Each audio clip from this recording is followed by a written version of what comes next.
पूर्व वायुसेना अध्यक्ष एसपी त्यागी के रिश्तेदार संजीव त्यागी ने अगस्ता वेस्टलैंड हेलीकॉप्टर सौदे में किसी भी भूमिका से इनकार किया है। संजीव त्यागी ने एबीपी न्यूज से बातचीत में कहा है कि उनके एक बिचौलिए कार्लोस से कारोबारी रिश्ते थे, लेकिन अब वो भी खत्म हो गए हैं। सबसे पहले मेरा आपसे बिल्कुल सीधा सवाल, आपका इस सौदे में कोई लेना देना है? कुछ भी नहीं, सिर्फ झूठ है। मेरा नाम सिर्फ झूठ, मेरे परिवार का नाम झूठे तरीके से लिया जा रहा है। हमारा इससे कोई भी लेना देना नहीं। तो आपका नाम फिर क्यों लिया जा रहा है? कोई पॉलिटिकल इंटरेस्ट है किसी का? कोई दुश्मनी निकाल रहा है? झूठ बोले वो जाने। तो ये जो एयर मार्शल एसपी त्यागी हैं, उनका कहना है कि जो कार्लो नाम का शख्स है उससे उनकी मुलाकात हुई थी अपने रिश्तेदार के यहाँ। तो उनकी जो मुलाकात क्या आपके यहाँ हुई थी? जी, वो विवाह में हुई थी। मैं कार्लो को जानता हूँ, हमारा उनसे पावर सेक्टर की डीलिंग रही है। वो भी अब कुछ वर्ष से नहीं है, पहले रही है।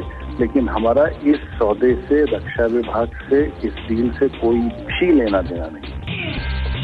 हेलीकॉप्टर सौदे में आया है पूर्व राष्ट्रीय सुरक्षा सलाहकार ब्रजेश मिश्रा का नाम। टाइम्स ऑफ इंडिया की खबर के मुताबिक 2003 में ब्रजेश मिश्रा ने वायुसेना को इस सौदे के सिलसिले में एक चिट्ठी लिखी थी, जिसमें एसपीजी और पीएमओ से सलाह लेने की बात कही गई थी।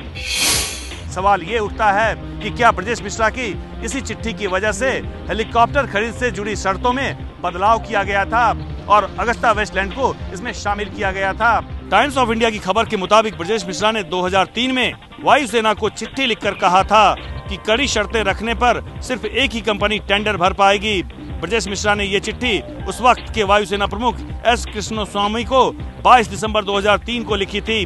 हालांकि इस सौदे में भ्रष्टाचार के लिए रक्षा मंत्रालय के सूत्र ब्रजेश मिश्रा को दोष नहीं देते। उनका मानना है कि टेंडर में एक से ज्यादा कंपनियों का हिस्सा लेना जरूरी था ताकि हेलीकॉप्टर की वाजिब कीमत मिल सके। वीवीआईपी हेलीकॉप्टर सौदे में हिंदुस्तान टाइम्स ने किया है बड़ा खुलासा। हिंदुस्तान टाइम्स का दावा है कि हेलीकॉप्टर सौदे के लिए लड़कियों का भी इस्तेमाल किया गया था। अंग्रेजी अखबार हिंदुस्तान टाइम्स का दावा है कि हेलीकॉप्टर सौदे के लिए लड़कियों का भी इस्तेमाल किया गया था। इटली कोर्ट की अदालत में सौंपे गए दस्तावेजों के मुताबिक बिचौलियों की बातचीत से पता चलता है कि बिचौलियों ने अपनी गर्लफ्रेंड्स को भी सौदेबाजी में इस्तेमाल किया था। दस्तावेजों के मुताबिक सौदेबाजी त्यागी भाइयों, खास तौर पर जूली त्यागी के साथ हो रही थी। त्यागी परिवार से मतलब है कि पूर्व वायुसेना प्रमुख एसपी त्यागी और उनके चचेरे भाई जूली त्यागी के अलावा दोक्सा त्यागी और संदीप त्यागी भी शामिल हैं। हिंदुस्तान टाइम्स की रिपोर्ट के मुताबिक इटली में चल रही जांच में ये बात भी सामने आई है। करीब 70 लाख रुपए की घूस त्यागी परिवार को दी गई। त्यागी परिवार की ओर से जूली त्यागी ने कैश लिया था। रिपोर्ट के मुताबिक त्यागी परिवार की तरफ से ये रकम जूली त्यागी ने ली थी। सुप्रीम कोर्ट ने देश में वीआईपी सिक्योरिटी से जुड़े तामझाम और तौर तरीकों पर कड़ी नाराजगी जाहिर की है। देश की सबसे बड़ी अदालत ने केंद्र और राज्य सरकारों से जवाब तलब किया है। सुप्रीम कोर्ट ने देश में वीआईपी सुरक्षा पर सवाल उठाते हुए पूछा है कि इसकी जरूरत क्या है। अदालत ने केंद्र और राज्य सरकारों से वीआईपी सिक्योरिटी पर होने वाले खर्च का ब्यौरा भी मांगा है। इतना ही नहीं, कोर्ट ने सरकारों से वीआईपी सिक्योरिटी की अलग अलग श्रेणियों और वीआईपी सुरक्षा में तैनात सुरक्षा कर्मियों की संख्या की जानकारी भी मांगी है। अदालत ने ये भी पूछा है कि ऐसे कितने वीआईपी हैं जिन्हें आपराधिक रिकॉर्ड होने के बावजूद विशेष सुरक्षा मिली हुई है। कोर्ट ने ये भी साफ करने को कहा है कि क्या वीआईपी की श्रेणी में आने वाले लोगों के परिवार और रिश्तेदारों को भी विशेष सुरक्षा दी जाती है। कोर्ट ने पूछा है कि विशेष लोगों के आवाजाही के समय पुलिस किस नियम या आदेश के तहत सड़कें बंद कर देती है। वो कौन सा नियम है जिसके तहत एम्बुलेंस और पुलिस की गाड़ियों के अलावा दूसरी गाड़ियों को भी लाल बत्ती लगाई जा रही है। सुप्रीम कोर्ट में इस मामले की अगली सुनवाई 15 मार्च को होगी, जिसमें केंद्र सरकार और राज्य सरकारें अपना जवाब पेश करेंगी। 17 साल पुराने सूर्यनेली बलात्कार मामले में लगातार आरोपों के घेरे में रह रहे राज्यसभा के उपसभापति पीजे कुरियन ने आज इस सिलसिले में कांग्रेस अध्यक्ष सोनिया गांधी से मुलाकात की और अपनी सफाई दी। इससे पहले पीजे कुरियन तमाम आरोपों को दरकिनार कर चुके हैं और अपनी सफाई सोनिया गांधी को खत के जरिए भी दे चुके हैं। सूर्यनेली बलात्कार मामला वापस सुर्खियों में है और इसके चलते पीजे कुरियन की दिक्कतें लगातार बढ़ती जा रही हैं।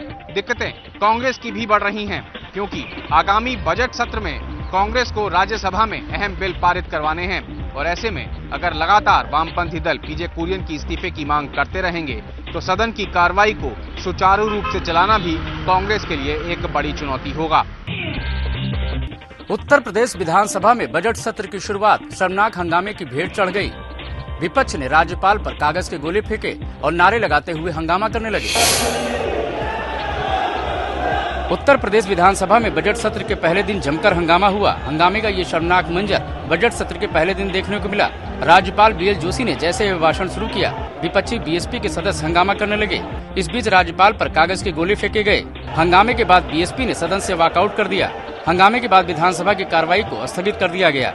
ये सारा हंगामा 11 फरवरी को इलाहाबाद रेलवे स्टेशन पर मची भगदड़ में 36 लोगों की मौत को लेकर था।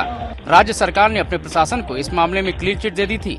इसी मसले को लेकर के विपक्ष विरोध कर रहा था। कुल मिलाकर 40 से ज्यादा लोगों की जान चली गई। कहीं न कहीं प्रशासनिक विफलता, संवादहीनता या गलत इंतजामात के कारण हुआ है।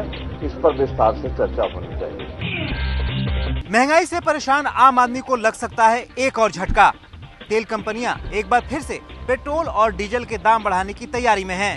कमर तोड़ महंगाई के बीच पेट्रोल और डीजल के दामों में बढ़ोतरी की तलवार आम आदमी के सिर पर फिर से लटक रही है। इस हफ्ते के आखिर तक पेट्रोल 1 रुपए जबकि डीजल 50 पैसे प्रति लीटर तक महंगा हो सकता है। सरकार से पेट्रोल और डीजल के दाम तय करने की छूट मिलने के बाद तेल कंपनियां हर 15 दिन में कीमतों की समीक्षा करती हैं। इंडियन ऑयल कॉर्पोरेशन के चेयरमैन RS बुटोला का कहना है कि इस तिमाही में पेट्रोल की खुदरा बिक्री की वजह से 676 करोड़ रुपए का घाटा हो चुका है। इंडियन ऑयल के मुताबिक तेल कंपनियों को अब भी पेट्रोल पर 1 रुपए 32 पैसे, डीजल पर 9 रुपए 22 पैसे का घाटा हो रहा है।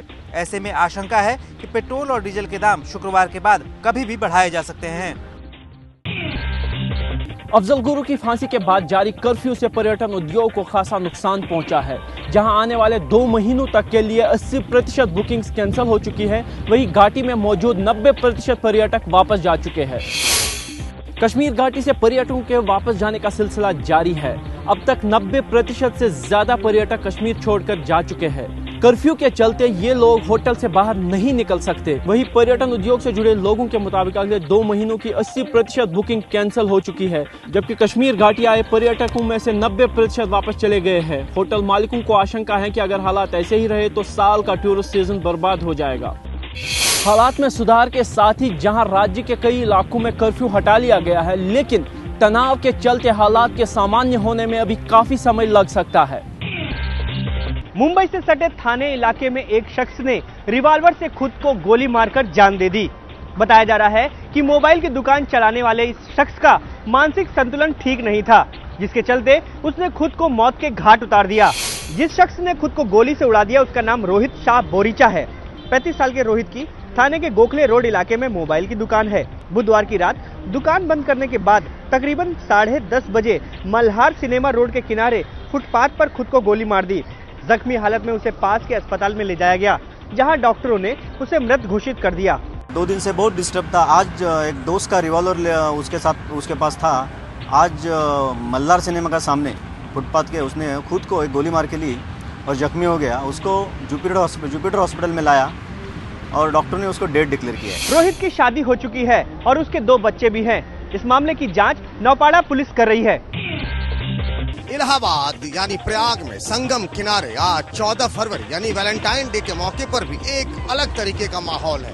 यहाँ जमा हुए विदेशी और देशी भक्तों ने गंगा को ही वैलेंटाइन बनाया है। जब कुंभ का मेला लग रहा है उस वक्त गंगा जल जो है गंगा मैली है और गंगा की हालत ऐसी है कि उसका पानी न पीने लायक है, न स्नान करने लायक और न ही आचमन करने लायक। और इसी बात की कड़ी को आगे बढ़ाते हुए ये देशी विदेशी भक्तों ने आज वैलेंटाइन डे के मौके पर गंगा को ही साफ करने की सौगंध खाई है। और ये देखिए देश ही नहीं, ऑस्ट्रेलिया, बेल्जियम, स्पेन, वियतनाम, न जाने कितने देशों के भक्त यहाँ झूमते गाते नाचते यहाँ पे जमा है, गंगा की सौगंध खा रहे हैं।